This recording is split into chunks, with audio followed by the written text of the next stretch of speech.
दिल्ली जीत के बाद अब बीजेपी में मुख्यमंत्री की रेस शुरू हो चुकी है, लेकिन कुर्सी हासिल करना इतना भी आसान नहीं है, क्योंकि बीजेपी हर बार अटकलों से आगे निकलकर चौंकाने के लिए जानी जाती है।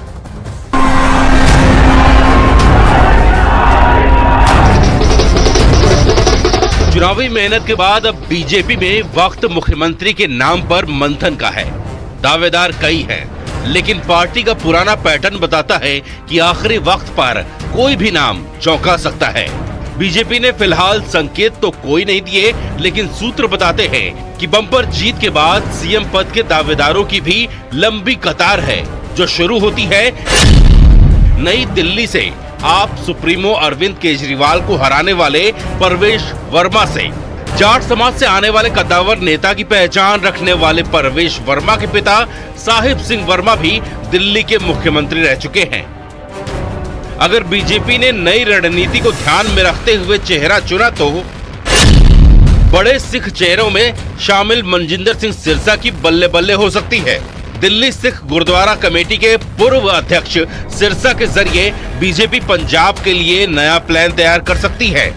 महिला दावेदारों में रेखा गुप्ता सबसे मजबूत नजर आती हैं। एमसीडी की काउंसलर के तौर पर प्रशासनिक तजुर्बा और महिला मोर्चे की राष्ट्रीय उपाध्यक्ष रहते संगठन का कामकाज देख चुकी हैं। बीजेपी की दिल्ली जीत में पूर्वांचल समाज का बड़ा रोल रहा है, इसलिए अगर पार्टी ने इस समाज से कोई दावेदार चुना तो पूर्व प्रदेश अध्यक्ष सतीश उपाध्याय का दांव लग सकता है।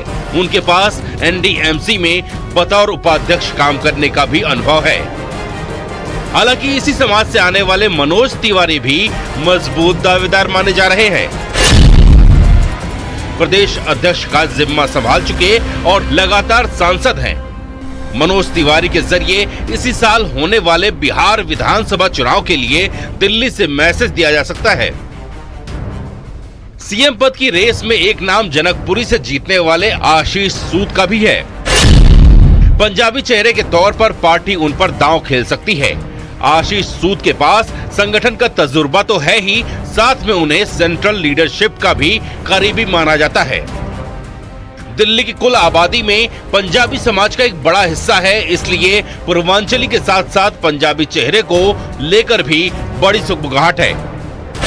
और इस कतार में एक बड़े दावेदार बीजेपी के मौजूदा प्रदेश अध्यक्ष वीरेंद्र सचदेवा का नाम भी शामिल है। इस जीत में उनकी भी बड़ी भूमिका मानी जा रही है। पार्टी के अनुभवी नेताओं में शुमार विजेंद्र गुप्ता का नाम भी सुर्खियों में है। प्रदेश अध्यक्ष से लेकर नेता प्रतिपक्ष की भूमिका निभा चुके हैं और वैश्य समाज से बीजेपी के एक बड़े नेता हैं। तो सीएम फेस कौन होगा? देखिए, हमारे लिए ये विषय गौण है। हम पहले भी कह चुके हैं, भारतीय जनता पार्टी का कार्यकर्ता मुख्यमंत्री बनेगा, केंद्रीय नेतृत्व तय करेगा इसको। इस लिस्ट में एक दावेदार ऐसा भी है जिसने चुनावी नतीजों से सबको हैरान कर दिया। ये है मुस्तफाबाद से जीतने वाले मोहन सिंह बिष्ट। करावल नगर से बदलकर पार्टी ने मुस्लिम बहुल मुस्तफाबाद में उतारा इन्हें, और मोहन सिंह बिष्ट ने यहाँ बड़ी जीत हासिल कर दी, इसलिए उनका नाम भी रेस में शामिल है। नाम कई हैं, लेकिन एक हकीकत ये है कि बीजेपी आसानी से पत्ते नहीं खोलती और एमपी, राजस्थान, हरियाणा के हालिया फैसले बताते हैं कि सरप्राइज पैकेज में किसी की भी लॉटरी लग सकती है।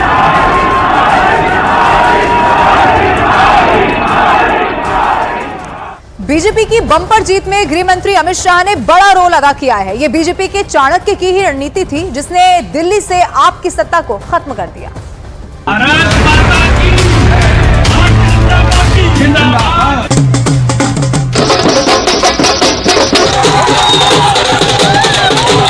सरदार सिरसा के नाम पर बटन दबा दो, आपदा अपने आप चली जाएगी, चली जाएगी।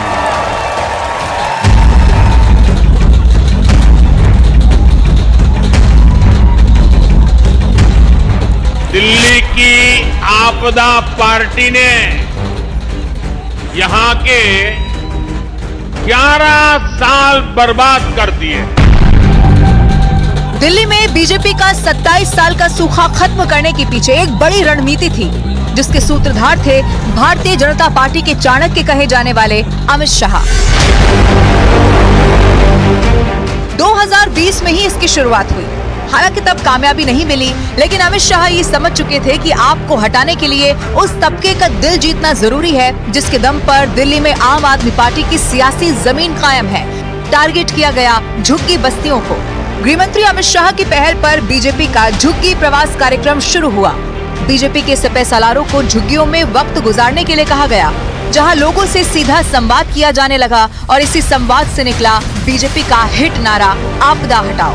दिल्ली में एक ही आवाज गूंज रही है, आपदा नहीं सहेंगे, बदल के रहेंगे। आपदा नहीं सहेंगे। आपदा पार्टी ये झूठ और भ्रष्टाचार की संपदा है। जनवरी में बीजेपी का झुग्गी बस्ती सम्मेलन हुआ, जिसमें बीजेपी के पदाधिकारी झुग्गी बस्तियों के प्रधानों को लेकर आने में कामयाब हुए। प्रधानों ने सीधे गृह मंत्री अमित शाह से संवाद किया। इसने भरोसा जीतने और पक्का घर की स्कीम को मजबूती दी। अब नतीजे भी बताते हैं कि शाह का ये संवाद काम कर गया। झुग्गियों के साथ अमित शाह की रणनीति का दूसरा बड़ा हिस्सा थे पूर्वांचली वोटर्स।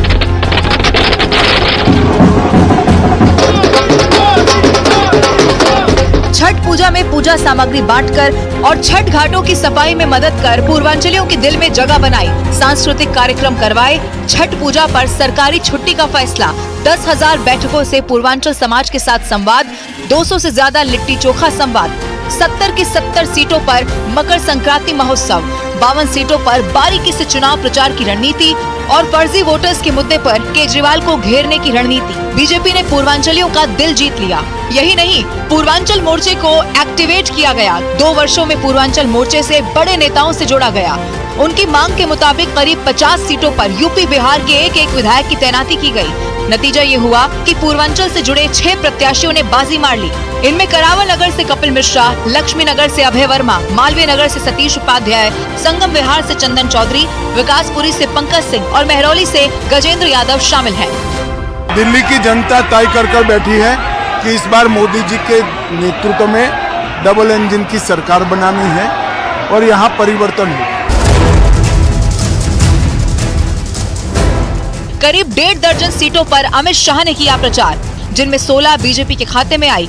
कस्तूरबा नगर, रोहिणी, वजीरपुर, शालीमार बाग, नई दिल्ली, द्वारका, नरेला, त्रिनगर, राजौरी गार्डन, करावल नगर, मुस्तफाबाद, रोहतास नगर, जंगपुरा, बिजवासन, नजफगढ़ वो विधानसभा सीटें हैं जहां शाह का जाना जीत की गारंटी बन गया।